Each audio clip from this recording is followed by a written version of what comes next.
గంటేడు మండలం లోపల 84 అంగన్వాడీ కేంద్రాలు ఉన్నాయి. దాంట్లో ఒక 6 ఇంకా వేకెన్సీస్ ఉన్నాయని కూడా రిపోర్ట్ ఇవ్వడం జరిగింది. అయితే ఈ అంగన్వాడీ కేంద్రాల్లో ఉన్నటువంటి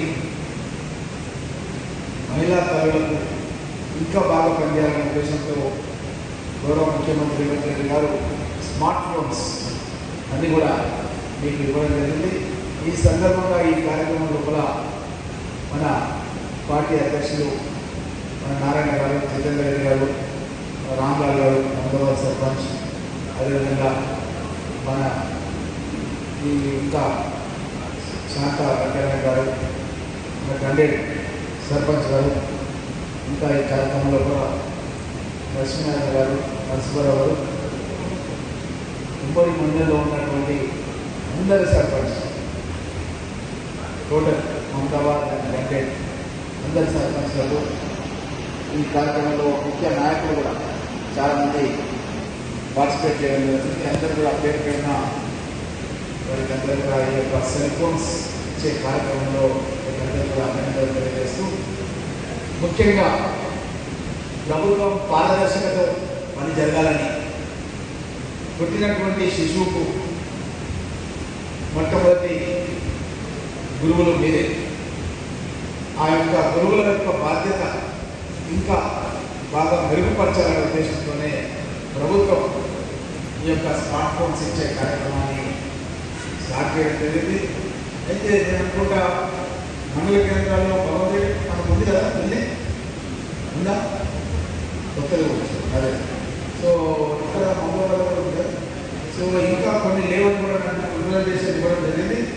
అయితే ఎక్కడైతే లేవో వాళ్ళకి నా ఎమ్మెల్యే ఫండ్ నుంచి పెట్టి వాళ్ళకి అంగన్వాడీ భవనాలు కూడా నిర్మాణం చేస్తారన్నమాట మీకు అందరూ కూడా తెలియజేస్తూ, అదేవిధంగా కొన్ని చిన్న చిన్న ప్రాంతాలలో లేవు, అక్కడ కూడా తప్పకుండా ఏర్పాటు చేస్తాం. గిరిజన నాయకులు చాలామంది ఇక్కడ సర్పంచులు వెయిట్ చేస్తున్నారు, అందరూ కూడా అక్కడ తప్పకుండా ఏర్పాటు చేస్తామన్న విషయాన్ని తెలియజేస్తూ, అదేవిధంగా కాంగ్రెస్ ప్రభుత్వం రేవంత్ రెడ్డి గారు ముఖ్యమంత్రి అయిన తర్వాత విద్యా విధానాన్ని పటిష్టపరచాలనే ఉద్దేశంతో ఎక్కడైతే స్కూల్స్ ఉన్నాయో ఆ స్కూల్స్ ప్రాంగణంలోనే అంగన్వాడీ విద్యా కేంద్రాలు కూడా స్టార్ట్ చేయాలని కూడా నిర్ణయం తీసుకోవడం జరిగింది. అవి కొన్ని స్కూళ్ళలో ఉన్నాయి, కొన్ని స్కూళ్ళలో లేవు.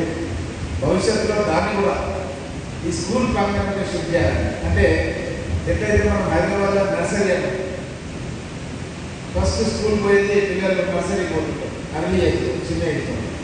అట్లాంటి వాతావరణం మన పల్లెల్లో కూడా కల్పించాలి అన్న ఉద్దేశంతో కాంగ్రెస్ ప్రభుత్వం ఈ యొక్క అంగన్వాడీ కేంద్రాలని ఈ యొక్క పాఠశాల భవన సముదాయంలోకి మార్చాలని, కొత్తగా నిర్మాణం కూడా చేయాలన్న ఆలోచనతో ముందుకు పోతున్న సంగతి మీకు అందరూ కూడా తెలిసిన విషయం.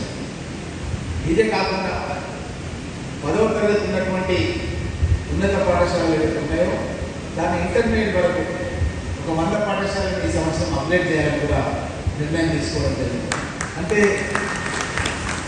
చాలా గ్రామాల రైతులు మాకు ఇంటర్మీడియట్ జూనియర్ కాలేజ్ కావాలని చాలా గ్రామాల పోయినప్పుడు అడిగేవారు. ఇప్పుడు అట్లాంటి ప్రసక్తి ఉండదు. దశల వారీగా అన్ని పాఠశాలలు అయిపోతాయి. ఈ సంవత్సరం 100 అయితే వచ్చే సంవత్సరం ఇంకా మిగతా అయితే అన్నీ కూడా అప్గ్రేడ్ అయిపోతాయి. ఆల్ 10th క్లాస్ స్కూల్స్ ఉన్నత పాఠశాలన్నీ కూడా మనకు ఇంటర్మీడియట్ 12th క్లాస్ వరకు విద్యా బోధనకు చేంజ్ అయిపోతుంది, మార్పు అవుతుంది. ఆ సందర్భంలో మన గ్రామీణ ప్రాంతంలో ఉండే విద్యార్థులు ఇంటర్మీడియట్ వరకు 12th క్లాస్ వరకు మన గ్రామాల్లో చదువుకోవడం మూలంగా వాళ్ళు ఒకవేళ డాక్టర్ కావాలన్నా, ఇంజనీర్ కావాలన్నా, ఉదాహరణ మన ఉమ్మడి గండేడ్ మండలం నుంచి ఇటు కొడంగల్ కాన్స్టిట్యున్సీ పోతే అక్కడ మెడికల్ కాలేజ్ ఉన్నాయి, ఇంజనీరింగ్ కాలేజ్ ఉన్నాయి. అదేవిధంగా బయట పోతే అక్కడ కూడా మెడికల్ కాలేజీలు, ఇంజనీరింగ్ కాలేజ్ ఉన్నాయి. అంటే మన పల్లె నుంచి ఒక 20-30 కిలోమీటర్ల దూరంలోనే మనకు హాస్టల్ వసతితో కూడుకున్నటువంటి ఒక ప్రొఫెషనల్ ఎడ్యుకేషన్, వృత్తిపరంగా ఒక ప్రొఫెషనల్ ఎడ్యుకేషన్, ఒక డాక్టర్ కావాలన్నా, ఒక ఇంజనీర్ కావాలన్నా మన పల్లె నుంచి మన ఇంట్లో భోజనం చేసి మన ఇంట్లో నుంచి స్కూల్కి పోయిన విద్యార్థులు అక్కడికి పోతే హాస్టల్లో చదువుకోవచ్చు. అంటే పేద తల్లిదండ్రులపైన ఎలాంటి భారం పడకుండా మన గ్రామాల్లో ఉన్న మట్టిలో మాణిక్యాలు లాంటి పిల్లల్ని భవిష్యత్ తరాలకు మనం ఒక బహుమానంగా ఇవ్వాలంటే విద్యపైన కాన్సన్ట్రేషన్ చేయాలన్న ఉద్దేశంతోనే గౌరవ ముఖ్యమంత్రి రేవంత్ రెడ్డి గారు తనే స్వయంగా విద్యాశాఖ మంత్రిగా ఉన్నారు. కాబట్టి సమూలమైన మార్పులు విద్యాశాఖలో కూడా తీసుకురావడం జరుగుతుంది. ఇది దీంతో పాటు ప్రతి నియోజకవర్గానికి ఒక తెలంగాణ మోడల్ పబ్లిక్ స్కూల్ ఇవ్వాలనుకుంటున్నాం. అదేవిధంగా young India international school, schedule caste, schedule tribe, backward classes, minority welfare, ఈ 4 కేటగిరీలకు సంబంధించిన వాళ్ళకు 200 కోట్ల రూపాయలతో మంచి 4 రెసిడెన్షియల్ స్కూల్స్ ఏర్పాటు చేయడం జరుగుతుంది. పనులు కూడా ఆల్రెడీ ప్రారంభమైంది మన నియోజకవర్గం. ఈ విధంగా పెద్ద ఎత్తున విద్యపైన ఒక సైడ్ ఫీజు రియంబర్స్మెంట్ ఇస్తూ విద్యార్థులు ప్రైవేట్ కళాశాలలో చదువుకున్న వాళ్ళని ఇంజనీర్లు చేయాలని, డాక్టర్లు చేయాలని ప్రభుత్వం ఎన్నో ఆలోచనలు చేస్తున్న సందర్భంలో కూడా మీరు కూడా ప్రభుత్వానికి చేయూతనిస్తూ మీ గ్రామాల్లో ఎక్కడైతే మీరు పనిచేస్తున్నారో అక్కడ చిన్నారుల యొక్క సంక్షేమం గురించి ప్రభుత్వం ఇస్తున్నటువంటి ప్రోత్సాహాలని ఇంకా ముందుకు తీసుకెళ్లాలని ఇక్కడ ఉన్నటువంటి అంగన్వాడీ టీచర్స్ అందరినీ కూడా కోరుతూ, అదేవిధంగా నా తరఫున మీ యొక్క అంగన్వాడీ వ్యవస్థ ఏదైతే ఉందో దాన్ని పటిష్టపరచడానికి ఒక రిప్రజెంటేషన్ ఇంతకుముందు ఇవ్వడం జరిగింది. తప్పకుండా దానికి సంబంధించిన నిధులు ఇచ్చి అక్కడ బిల్డింగ్లు కట్టించే బాధ్యత నేను తీసుకుంటానన్న విషయాన్ని మీకు అందరూ కూడా తెలియజేస్తూ, అదేవిధంగా ఇక్కడ చాలామంది మహిళా సోదరులకు తెలుసు, కాంగ్రెస్ ప్రభుత్వం వచ్చాక ప్రతి గ్రామంలో కూడా మహిళా సంఘ భవనం కట్టిస్తుంది. ప్రతి గ్రామంలో కొన్ని ఎక్కడ మిగిలిపోతే భూమి లేక మిగిలిపోయినచ్చు, లేకపోతే ఏదైనా చిన్న కారణాల వల్ల మిగిలిపోతే వచ్చే సంవత్సరం కట్టిస్తుంది.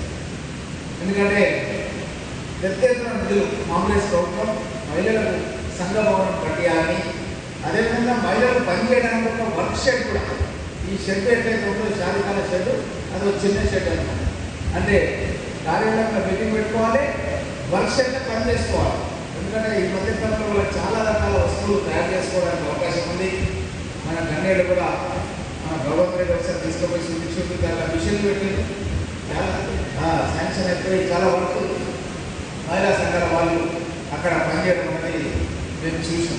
కాబట్టి మీకు చాలా ప్రోత్సాహాలు ప్రభుత్వం ఇస్తుంది. మహిళలకి ఆర్టీసీ బస్సులు కొనిస్తుంది, కొనిచ్చి మీరే డ్రైవర్లను పెట్టుకొని కండక్టర్లను పెట్టుకొని నెల మాత్రం మన కండక్టర్ లెక్క పెడతారు, కానీ మీరు మీ అకౌంట్కే పైసలు పడతాయి. మీరు లెక్క పెట్టకుండానే మీ ఖాతాలో పైసలు పెట్టినట్టుగా ప్రభుత్వం ఆలోచన చేసి ఆర్టీసీ బస్సులు ఇచ్చింది, పెట్రోల్ బంకులు ఇచ్చింది. ఇంకా పెద్ద ఎత్తున మహిళలను దశల వారిగా ఒక కోటీశ్వరులను చేయాలి, 1 కోటి మంది మహిళలను అని చెప్పి కాంగ్రెస్ ప్రభుత్వం ఒక సంకల్పం పెట్టుకుంటే అనే విషయాన్ని మీకు అందరూ కూడా తెలియజేస్తూ, అదేవిధంగా మహిళా అభ్యున్నతి గురించి చాలా గ్రామాల్లో కూడా ఏదైనా కారణం ఒక